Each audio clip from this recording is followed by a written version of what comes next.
के पास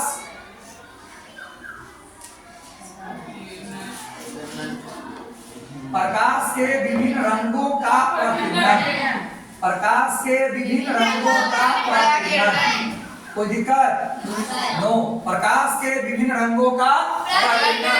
कितने रंग है आपके पास? कितने रंग है आपके पास? धिप गयोर 7 रंग है ना? चलिए, सबसे ज्यादा प्रकीर्णन किस कलर का होगा? उससे कम किसका होगा? आई का नहीं भी पता है तो अभी आई बोलिए। अब उससे ज्यादा प्रकीर्णन किसका होगा? ब्लू का। ठीक है, तो यहां से एक क्वेश्चन निकालिए। आसमान का रंग, आसमान का रंग नीला, ब्लू मतलब नीला दिखाई देता है, नीला दिखाई देता है। क्यों? क्यों? हो गया? आई बात समझ में? चल, ये आपकी पृथ्वी है, ये आपकी क्या है? पृथ्वी है। आई बात समझ में? जब सूरज से निकलने वाला किरण, सफेद किरण की बात होती है, सफेद प्रकाश की बात होती है। जब सफेद प्रकाश या सूर्य का प्रकाश पृथ्वी पर आती है तो वायुमंडल में मौजूद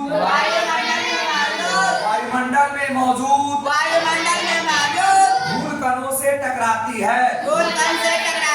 टकराने के बाद जिस रंग का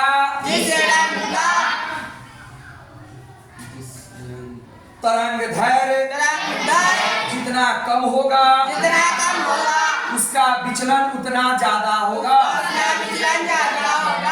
इस कण पर टकराया तो भी का विचलन हो गया। आगे बात समझ में? फिर आगे प्रकाश बढ़ा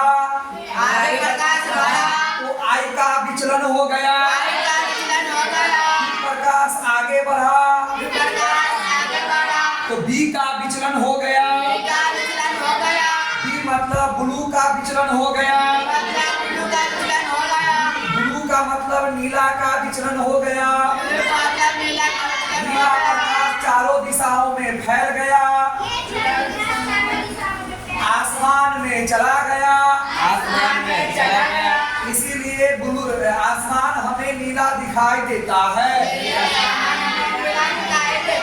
सवाल का जवाब मिल गया आपको जी। फाड़ते चिरते निकलेगा तो भैया वायलेट जो है वो तो रास्ते में बोल देगा टे, क्योंकि तरंग दैर्घ्य है सबसे कम। टकराएगा, मारा जाएगा, आगे बढ़ेगा, फिर टकराएगा धूल कण से।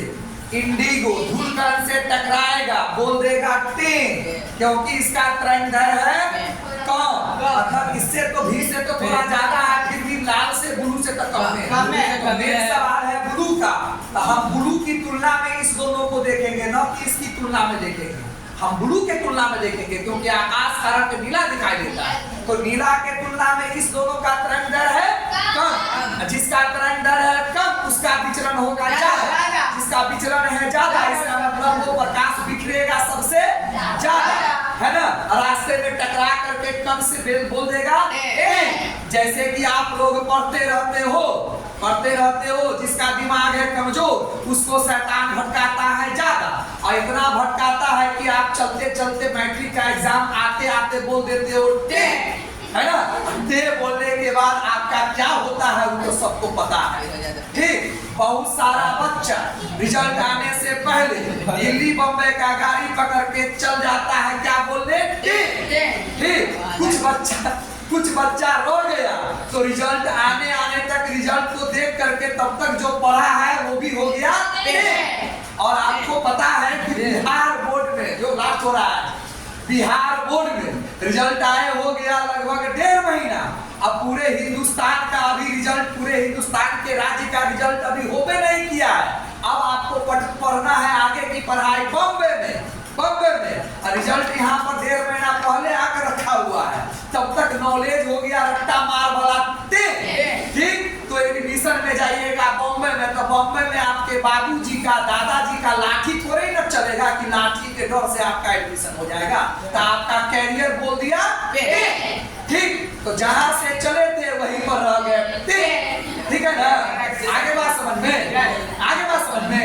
और जो पढ़े थे रट्टा फट्टा मार करके वो तो वही व्यक्ति है। तो आप समझिए कि हिंदुस्तान के अगर मुझ पर यकीन है तो आज के तारीख तक हिंदुस्तान के सभी राज्य के 10वीं और 12वीं का रिजल्ट तो आया ही नहीं है। और आपका रिजल्ट रिकॉर्ड बनाने के लिए 1.5 महीना पहले ही दे दिया। वो सारा बच्चा कहाँ है बोल दिया ठीक। भाई बात समझ में, कैरियर की कहानी खत्म, अपना 400 उसको मुबारक। ठीक, इसलिए बात कीजिए नॉलेज की। नॉलेज मिलेगा केवल मेरे पास, यहाँ पर पढ़ करके के नहीं बोलिए। ठीक है, चलिए वीडियो को